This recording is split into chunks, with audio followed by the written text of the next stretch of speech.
Did you know that out of 100 people, only one would become successful and rich?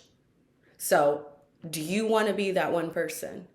Do you want to be the 1%?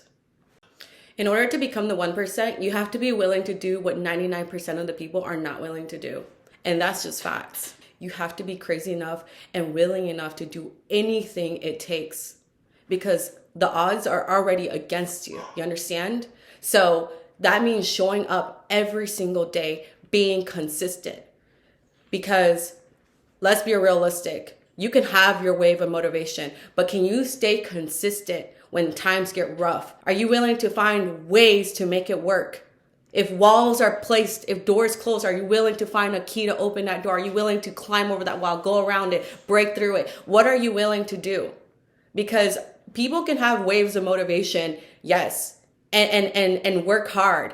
But it's the moments where we fail. It's how we get up. It's the moments where life gets hard when people don't believe in us. When you have nobody cheering in your corner. Do you know that the majority of the time, people are not rooting for you when you're struggling? They only clap when you made it.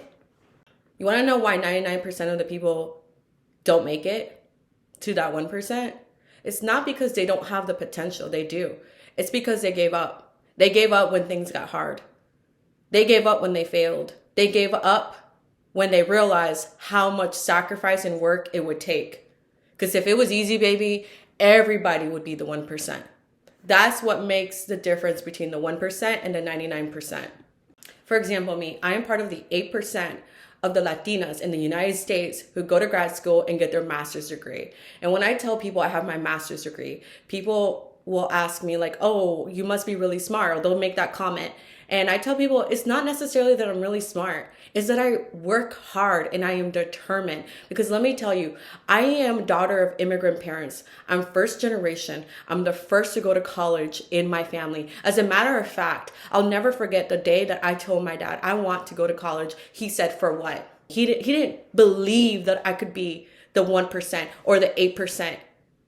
He said, that's a waste of time. And even though I didn't have the support from my only surviving parent, because at this time my mom had already passed away, I was determined. I woke up one day and I showed up at the community college, the closest community college to me, and I figured out how to register. And I remember just that first step in itself was so scary for me. Because I was new at doing something. I didn't have any parents holding my hand. If you're first generation to go to college and you can relate to this, where you don't have anybody who believes in you, where you don't have any guidance, you know how hard it is to just take that first step and to register or get accepted into college. One major barrier in itself. And then from there, registering to classes. I remember sitting in those very, very long lines in the advisement office at my community college, just trying to figure out what classes I needed to take and going from there, and how stressful that was and how stressful it was to figure out how I'm going to pay for this, you know, all that while not having the financial or emotional support from your family. Like, I went through all that. I remember so I used to be a journalism major, and then I changed to science major. And I remember the first semester I started taking the core science classes like chemistry, biology, all of that. When I took chemistry, okay, I was failing badly.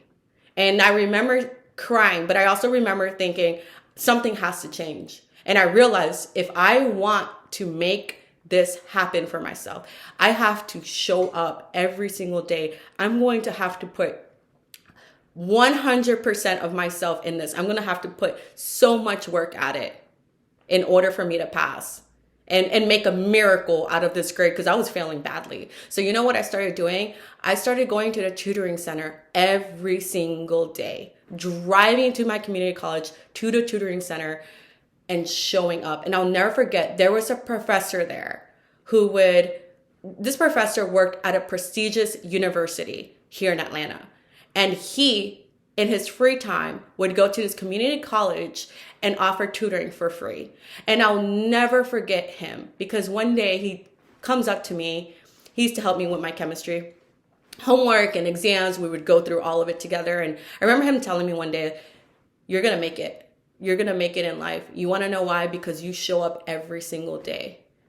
And that is what makes you the 1%. I had also made a really good friend in my chemistry and chemistry lab class. She became my lab partner. And I remember how we were both very struggling in this class. And I remember her, and I feel so bad, but I remember her failing the class, and she ended up dropping out. And I am sharing this not to put anyone down, because I was hurting for her. I felt bad, but I'm sharing this because that is what makes you a 1%. People give up when they fail. They don't like failure. It's uncomfortable. It doesn't feel good, but you cannot give up. I went on and I took organic chemistry, biochemistry, and I aced it. As a matter of fact, I graduated from grad school with honors. I graduated with a GPA of 4.05, and it was not because I am the smart genius. No, it is because I put in the hours to study, to work hard. Every single day I showed up. That is what made me different.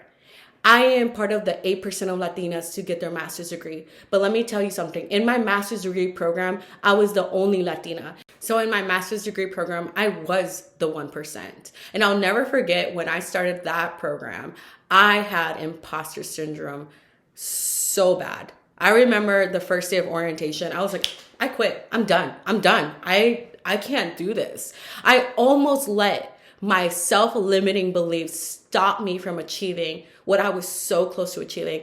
I was so ready to quit, but God put a really good person in my life who is now one of my good friends, but she was this other girl who was in the master's degree program. And when I walked out of orientation, I had tears in my eyes, and she noticed, and she walks up to me and she says, "Hey, are you okay? What's wrong?" And I told her, "No, I quit. I don't think I can do this. I don't think that I can manage working 7 days a week for 2 years straight with no break."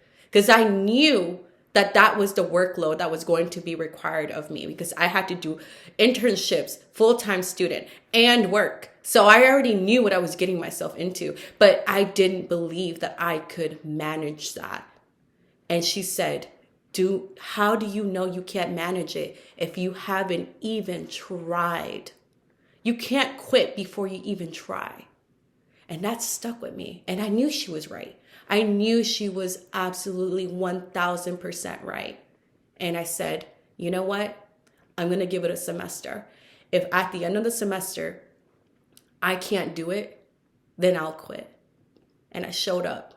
2 years after doing what I thought I couldn't, I did it.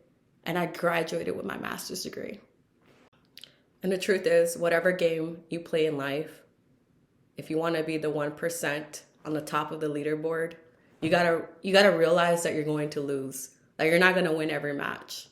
That is what's going to make you different from others. Are you going to get that revive on zombies? Are you going to come back and try again?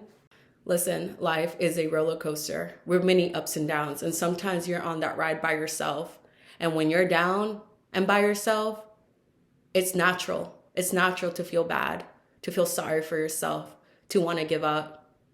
But those who master life are those who overcome those downs, those moments where it gets hard. But you want to become a master at overcoming those hard moments. That is what's going to make you top of the leaderboard. I want you to be in the 1%. And just how I had my friends show up for me and tell me not to give up, I want to tell you not to give up. I want you to be the 1%. And how you're going to do it is relatively simple. I want you to shift your mindset. So when you feel that you cannot do something, or when you feel you can't push yourself any further, or where you feel like you can't work any harder, I want you to surprise yourself. And how you're going to surprise yourself is by willing and being able to go just a little bit further. All right, guys, that's it for this video. I hope you enjoyed it, and I'm sending you all that good energy. All right, take care. Bye.